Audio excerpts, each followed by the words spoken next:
Hey everybody, today I am bringing you a brand new 4-part series all about programming. Now keep in mind that this is a very basic overview. There is a lot more specificity that we can include in this type of training, but for today, we're gonna keep it basic. Now we have already covered hypertrophy training, max strength training, and now today we're gonna talk about power training. Specifically today, we're gonna break down what power training is, we'll talk about the programming features, and then we'll talk about 3 different exercises, and I'm gonna show you how I would program them for power training. But let's start with the definition. Power is all about moving weight or producing force as quickly as possible. You'll often see power training amongst a variety of people, power lifters, athletes, but it's also really important for everyday people to implement. You know, we lose our power at nearly double the rate we lose our strength as we age, and it's vitally important for things like agility, your reactiveness, and your speed. Now, do you need to only focus on power training? Probably not. What I do with most of my clients who are general population, meaning everyday people, is just sprinkle in some power work at the top of their strength day.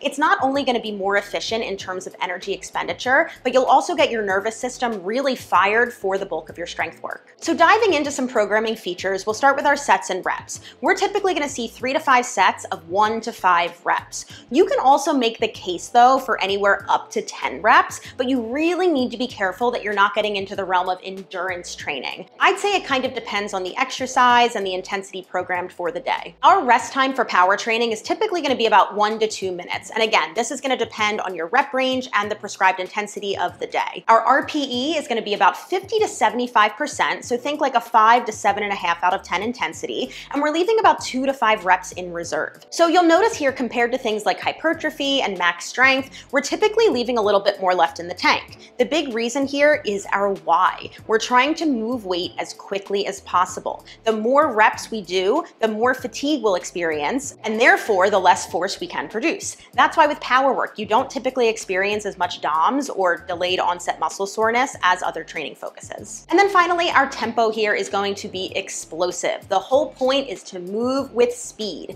But to be clear, it's not about moving through the reps quickly. It's about performing one quickly, wait, then another quickly, wait. Again, this is all going to depend on the exercise, but we need to be careful that it's not just becoming endurance training. All right, so when it comes to power, there's a few different types of things we can train. There's like slams, throws, and tosses. Then we've got more plyometric stuff like jumps, leaps, and bounds. And then we have more weighted skills like swings, cleans, and snatches. So we're gonna break down one in each category. Let's start with some slams or some throws. Yeah, we're gonna do a throw.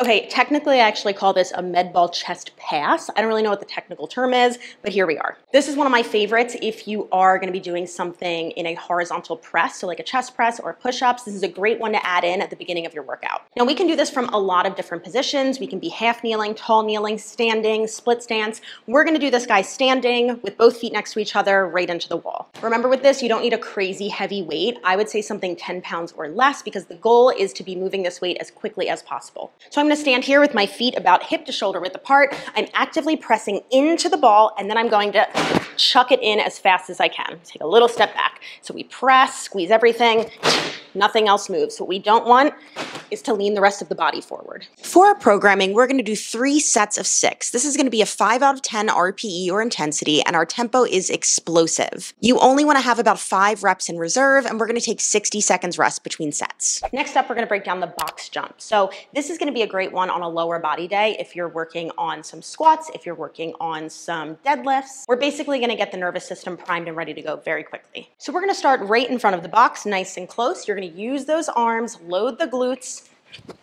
explode up, step back down. I always have people step back down unless they are a little bit more advanced and specifically working on that deceleration from a jump. Otherwise, for a lot of people, it's an Achilles injury waiting to happen. For our programming here, we're gonna do 3 sets of 5, and this is gonna be a 6 out of 10 RPE or intensity. Your tempo is explosive, and you should have about 5 reps in reserve, and we're gonna take 60 seconds rest between sets. All right, so we're gonna jump into the kettlebell swing. Now, this is a personal favorite of mine. We're getting a little redundant with the programming, so let's change it up a little bit. Let's do a 6-minute EMOM, and you're gonna perform 5 reps in that minute. So whatever time you have left over, that's your rest time. Breaking down the swing, we're gonna start with our toes right up against the bell. You're gonna take 1 foot back, then we open and open. So we're in this nice triangle stance. From here, we're gonna reach out for the bell, tilt it, and then pull the hips back. You wanna squeeze your armpits down, and then we're gonna hike, push, hike, push. With everything, we're gonna have leeway with the programming. We also just need to think about the client enjoyment, especially when you're working with general population. So utilizing different structures can help keep things interesting, even if it's not 100% optimal. So if you have any questions about programming for a specific goal, please leave them down below. And as always, a huge thank you to Fitness Lounge for letting us use their space. Make sure you hit that subscribe button so you don't miss out, and I will see you in the next one.